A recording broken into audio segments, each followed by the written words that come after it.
भित्र हुनुहुन्छ भन्ने कुरा छ। जेल प्रशासनका 6 जना अनि सायद अब 1-2 जना जर्नलिस्ट पनि हुनुहुन्छ कि भने जस्तो लाग्यो।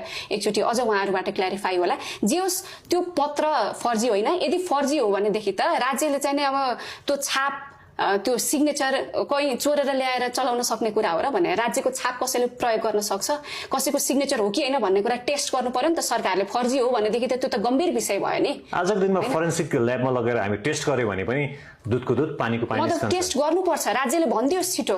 राज्यलाई पनि शंका छ भनेदेखि भनिदिनु पर्यो। राज्यले चाहिँ यसरी जनतालाई विभाजित बनाउनु हुँदैन। राज्यले त भनिसक्यो, जेल प्रशासनले के भनिसक्यो भने त्यो पत्रको ब्यौरा पनि नक्कली हो र सिग्नेचर पनि फर्जी हो भनेर। हैन, त्यो कसले भन्नुभयो त्यो थाहा भएन। किनभने त्यो दिन 2-3 वटा अन्तर्वार्ताहरू सुनियो। कसैले हो भनेछ, कसैले हैन भनेछ। जनतालाई यसरी भ्रममा राख्न पाइदैन।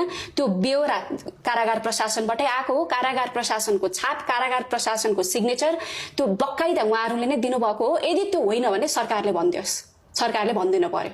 रवि लामिछाने करिब 12:30 बजेतिर जेलबाट बाहिर निस्कनु भयो। नखु कारागारबाट बाहिर निस्केर उहाँ नजिकैको एउटा रेस्टुरेन्टमा बस्नुभयो। उहाँले एउटा जिप कुर्नु भयो कि कुनै विजय हासिल गरेको भाउ मुद्रामा उहाँ बाहिर निस्कँदै हुनुहुन्थ्यो, आफ्नो घरतर्फ आउँदै हुनुहुन्थ्यो।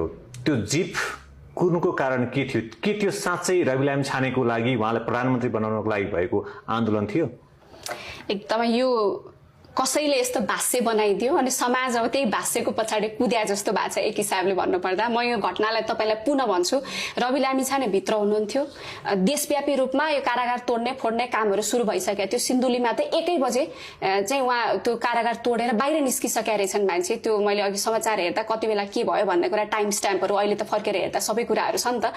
त्यो हेर्दाखेरि त्यहाँ तोडफोड सुरु भइसकेका रहेछ, निस्किसकेका रहेछन्। देशव्यापी रूपमा यो खालको प्रदर्शनहरू सुरु हुन सकिसकेपछि जब सुरक्षा संयन्त्रले अब हामी जिम्मा लिन सक्दैनौ भन्ने अवस्था निर्माण भयो अनि सुरक्षा संयन्त्रले सुरक्षा दिन नसकेका कारणले कैदीबन्दी भाग्छन्, त्यसको आरोप चाहिँ रवि लामिछानेलाई लगाइन्छ। अघि मैले भने रवि लामिछाने करिब 12:30-1 बजेतिर मानौ उहाँ निस्कनु भयो र करिब 1 घण्टासम्म विजय र्याली, विजय जुलुस निकाल्नको लागि रेस्टुरेन्टमा बसिराख्नु भयो भन्ने कुराहरू त्यो होइन।